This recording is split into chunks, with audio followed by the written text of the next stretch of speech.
Hi everyone. तो कैसे हैं आप सभी। तो देखिए आज हम डिस्कस करेंगे कि ड्यू का जो फर्स्ट सेमेस्टर का एग्ज़ाम जो दिसंबर में होने वाला है उन सभी स्टूडेंट के लिए जो एसओएल से बिलोंग करते हैं, जो एनसीबीएफ से बिलोंग करते हैं या जो ड्यू रेगुलर से बिलोंग करते हैं।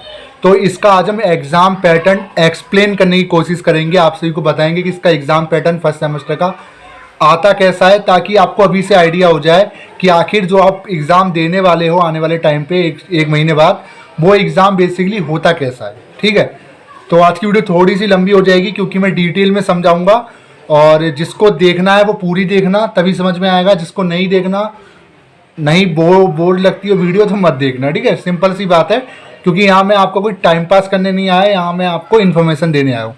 सिंपल सी बात है। ठीक है, तो वीडियो शुरू करने से पहले चैनल पर नए हो सब्सक्राइब कर लो, वीडियो अच्छी लगी लाइक कर देना, शेयर जरूर करना। तो देखिए, जितने भी ऐसे स्टूडेंट जिन्होंने इस साल दिल्ली विश्वविद्यालय में एसओएल जैसे school of open learning, regular चाहे किसी भी कॉलेज में, NCBF non college women education board में एडमिशन लिया है फर्स्ट ईयर फर्स्ट सेमेस्टर में, तो उन सभी के एग्ज़ाम दिसंबर से शुरू होने जा रहे हैं।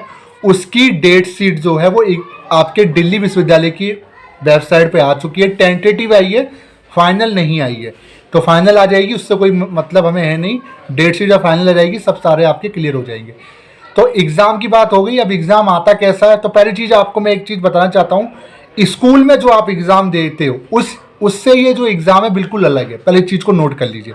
ठीक है, अगर मैं एग्ज़ाम पैटर्न की बात करूँ तो टोटल जो पेपर में जो क्वेश्चंस होते हैं ज़्यादातर, जैसे थ्योरी के जो पेपर होते हैं, जैसे पॉलिटिकल साइंस हो गया, आपका हिस्ट्री हो गया, एजुकेशन हो गया, इन सब के अंदर मोस्टली 8 से 10 क्वेश्चन आपसे पूछे जाते हैं।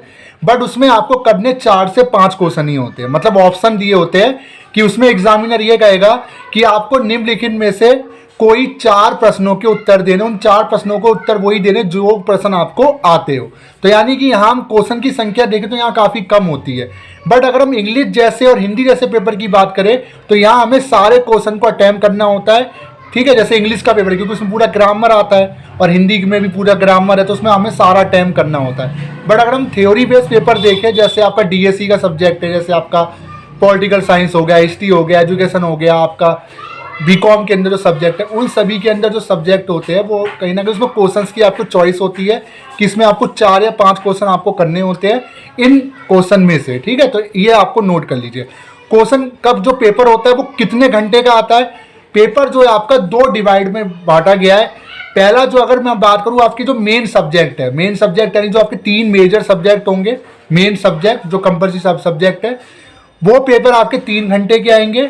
और जो जेनिक इलेक्टिव का पेपर है ये भी आपका 3 घंटे का आएगा। बट इसी के अलावा जो आपका एईसी का, स्किल एनहांसमेंट और बैक का जो पेपर है, इन पेपर की जो टाइमिंग है वो 1 घंटे से लेके 2 घंटे के बीच में, मतलब कोई पेपर 3 घंटे का नहीं है।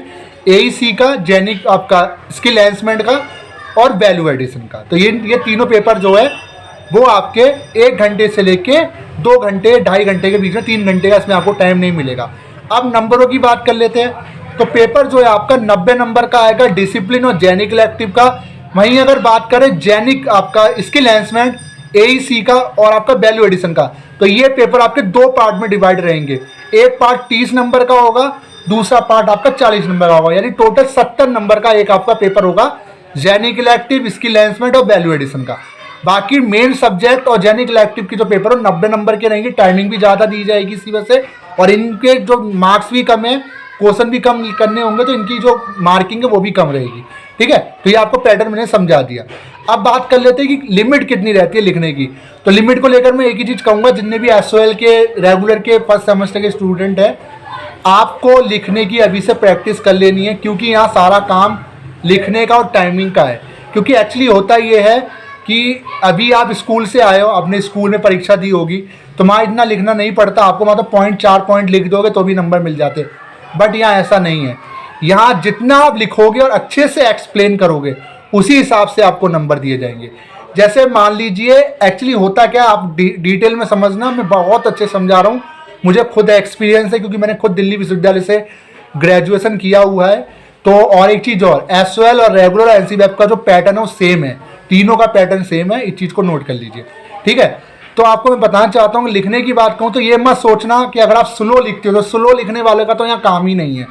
आप अपनी स्पीड बढ़ाइए, आप अपनी जो स्पीड इतनी करिए कि हम 3 घंटे के अंदर कम से कम 20 से 25 पेज हम लिख पाए। दोबारा बता रहा हूं, 3 घंटे के अंदर 20 से 25 पेज, 25 पेज तो लिखने ही लिखने हैं आपको। अब आपको वैसे 25 पेज कैसे लिखने हैं, आगे पीछे मिला के एक शीट में 2 पेज होते हैं, जैसे ये पेज है, page number 1, page number 2, 2 page, इस तरीके से आपका, तो इस तरीके से आप पेजों को काउंट करोगे। मतलब कि एक क्वेश्चन में कम से कम जो वर्ड लिमिट होती है, जैसे पॉलिटिकल साइंस का पेपर है, एजुकेशन का पेपर है, हिस्ट्री का पेपर है, सेम इसी तरीके से जो आपके मेन सब्जेक्ट के जो पेपर है, जो जेनिक इलेक्टिव का पेपर है, तो एक क्वेश्चन का जो आंसर है 4 से 5 पेज में आपको लिखना होगा। यानी वर्ड लिमिट जो रहेगी 600 वर्ड्स की आपकी रहेगी, 500 से 600 वर्ड्स, 500 से नीचे तो लिखना ही नहीं है। ठीक है, इतना आप याद रखना, कैपेसिटी बना के रखना लिखने की। यानी 3 घंटे के अंदर जो आपके मेन सब्जेक्ट है कम से कम 20 से 25 पेज आपको करके आने हैं, तब जाके आप उस एवरेज तक पहुंचोगे जहां पास भी हो जाओगे, देन आपकी मार्किंग भी बहुत अच्छी आएगी। ठीक है, समझ में आ गई बात? तो ये मैंने आपको बता दिया। हाँ, एक चीज और, पेपर किस लैंग्वेज में आएगा, मोस्टली स्टूडेंट के कमेंट रहते हैं। तो देखिए, एक्चुअली इसको लेकर भी 2 चीजें है। एक्चुअली होता ये है कि दिल्ली विश्वविद्यालय के अंदर या एसओएल के अंदर 2 टाइप के स्टूडेंट होते हैं। एक वो स्टूडेंट जो हिंदी मीडियम में होते हैं, जो हिंदी मीडियम पढ़ते हैं, दूसरे इंग्लिश मीडियम वाले स्टूडेंट जो कॉलेज में आके भी इंग्लिश मीडियम लेते हैं। तो तीसरे टाइप के स्टूडेंट वो होते हैं जो पढ़ते हिंदी मीडियम में, बट वो पड़ोसी इंग्लिश मीडियम में कर रहा, तो हम भी इंग्लिश मीडियम में करेंगे। होता ही है, ले तो वो इंग्लिश मीडियम लेते हैं। ठीक है, अब उनको डर रहता है कि सर मैं तो इंग्लिश मीडियम से हूँ, बट मुझे इंग्लिश तो बिल्कुल नहीं आती, अब मैं लिखूंगा कैसे पॉलिटिकल साइंस के पेपर में या एजुकेशन के पेपर में, क्या मेरा जो पेपर आएगा वो मुझे इंग्लिश में लिखना होगा।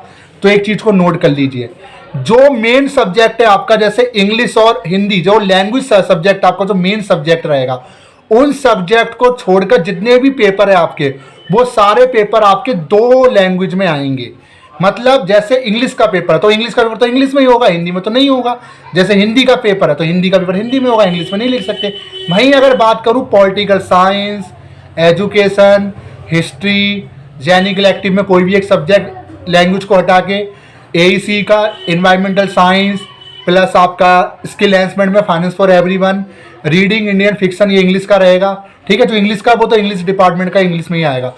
योगा, फिलोसफी, ये भी आपका 2 लैंग्वेज में रहेगा। ये सारे पेपर आपके 2 लैंग्वेज में आएंगे। यानी कि आप इन दोनों में से किसी भी एक लैंग्वेज का यूज कर सकते हो, बेशक आपका मीडियम कुछ भी हो। जी हाँ, गुड न्यूज है, आप खुश हो जाइए। अगर आप हिंदी मीडियम से बिलोंग करते हो बट आप लिखना इंग्लिश में चाहते हो, तो वहाँ पेपर में आपको एक मतलब मेंशन रहेगा, वहाँ बोला जाएगा कि इस क्वेश्चन का आंसर, इस पेपर में क्वेश्चन का आंसर हिंदी या इंग्लिश किसी एक लैंग्वेज में दो। इससे कोई मतलब नहीं है कि आपका मीडियम क्या है, ना तो इससे आपके मीडियम में कोई फर्क पड़ेगा, ना ही आपका कुछ ऐसा प्रॉब्लम होने वाली है। आप पेपर किसी भी मीडियम में दे सकते हो, चाहे इंग्लिश में दो, हिंदी में दो, बेशक आपका मीडियम कुछ भी हो। यस, हिंदी मीडियम वाले इंग्लिश में लिख सकते हैं और इंग्लिश मीडियम वाले हिंदी में पेपर दे सकते हैं। ठीक है, ये क्वेश्चन भी मैंने क्लियर कर दिया, बहुत कमेंट आ रहे थे चीज़ को लेके। ठीक है, डिटेल मैंने बता दी है। अब बात कर लेते हैं पेपर जो हम लिखते हैं उसमें क्या क्या चीज़ें और हमें ध्यान रखने वाली बात है। पहला रहता है आपका टाइम, अभी से लिखना स्टार्ट कर दीजिए। 3 घंटे के अंदर 20 से 25 पेज आपका लिखना आना चाहिए। दूसरा, जितना पॉइंट वाइज लिखोगे उतना आपका अच्छा रहेगा, क्योंकि मेरा पर्सनल एक्सपीरियंस है कि पॉइंट वाइज अगर आप लिखोगे तो एग्जामिनर को अच्छे समझ में भी आता है। पैराग्राफ में एग्जामिनर पढ़ेगा, उसका दिमाग खराब होगा, जो वो पूछेगा उसको सवाल के जवाब उसको नहीं दिखे तो आपके नंबर कटेंगे।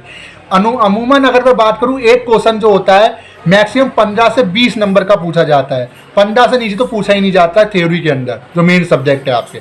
ठीक है, मान लीजिए अगर 15 नंबर का क्वेश्चन पूछा है तो क्वेश्चन, एक ही क्वेश्चन के अंदर कुल मिला के 3 से 4 क्वेश्चन आपके दिए होते हैं। जैसे एक ही क्वेश्चन में पूछ सकता है, जैसे मैं एक उदाहरण दूं, राजनीतिक सिद्धांत क्या है, पहला क्वेश्चन रहा, उसी क्वेश्चन में रहेगा इसकी विशेषता बताएं प्लस ये कितने प्रकार की होती है। अब देखिए 3 क्वेश्चन हो गए, पहले आपको उसे एक्सप्लेन करना है, उसकी विशेषता बतानी है, फिर उसके प्रकार बताने, 3 हो गए ना। तो इसी 3 क्वेश्चन के लिए एग्जामिनर आपसे चाहता है कि 4 से 5 पेज में इसको एक्सप्लेन करो, इसीलिए वो वर्ड लिमिट आपको देता है। तो जितना डिटेल में पढ़ के जाओगे, कंसेप्ट में पढ़ के जाओगे, नंबर उतने अच्छे लाओगे। ये आपके ऊपर है कि आप स्टडी कैसे करते हो। बाकी अब मैं बहुत जल्दी पैटर्न लेकर आऊंगा हर एक पेपर का, बार बार कह रहा हूँ, हर एक पेपर का पैटर्न डिटेल में एक्सप्लेन करूंगा ताकि आपके सारा जो डर है निकल जाए। बस इतना समझ लेना, कॉलेज के पेपर को स्कूल के पेपर में हल्के मत लेना। बट हाँ एक बार बता दूं, जो कंसेप्ट है वो कंसेप्ट सेम रहेगा, चेंज कुछ नहीं है। बट फर्क इतना ही है, आपको डिटेल में पढ़ना पड़ेगा, स्कूल में आप इतना डिटेल में नहीं पढ़ते हो, ठीक है। बट जो बेस बना हुआ है वो स्कूल से बना हुआ है। मान लीजिए अगर आप पॉलिटिकल साइंस, अगर आप आर्ट साइड से बिलोंग करते हो तो आप पॉलिटिकल साइंस पहले से पढ़ते हुए आ रहे हो, तो आपको पता है पॉलिटिकल साइंस की विशेषता क्या है, पॉलिटिकल साइंस की परिभाषा क्या है। वो तो यहाँ भी सेम है, फर्क बस यहाँ थिंकर्स ऐड हो जाते हैं कि किसने क्या कहा, ठीक है। यहाँ थोड़ा डिटेल में बताना पड़ता है, बस ये फर्क है। यही मैं बोलूँगा कॉमर्स वालों के लिए कि आपकी जैसे कॉमर्स का सब्जेक्ट है, तो अगर आप कॉमर्स के स्टूडेंट हो तो आप जो पढ़ते हुए आए वो आपका बेस है। पर यहाँ आप बेस को थोड़ा और ऊंचा करोगे, बेस के थ्रू ही आप पढ़ोगे। अगर जिसको बेस ही नहीं पता, मान लीजिए मैं आर्ट साइड से मैं कॉमर्स ले रहा हूँ तो मुझे नहीं पता मुझे कॉमर्स में क्या पढ़ना है, सिंपल सी बात है, ठीक है। तो वीडियो कैसी लगी, वीडियो को लाइक कर दे, चैनल को सब्सक्राइब कर दो। ये वीडियो आज ऑल स्टूडेंट के लिए जो भी दिल्ली विश्वविद्यालय से फर्स्ट ईयर में एडमिशन लिया है, सोल, रेगुलर और एनसीबर में। Thank you so much.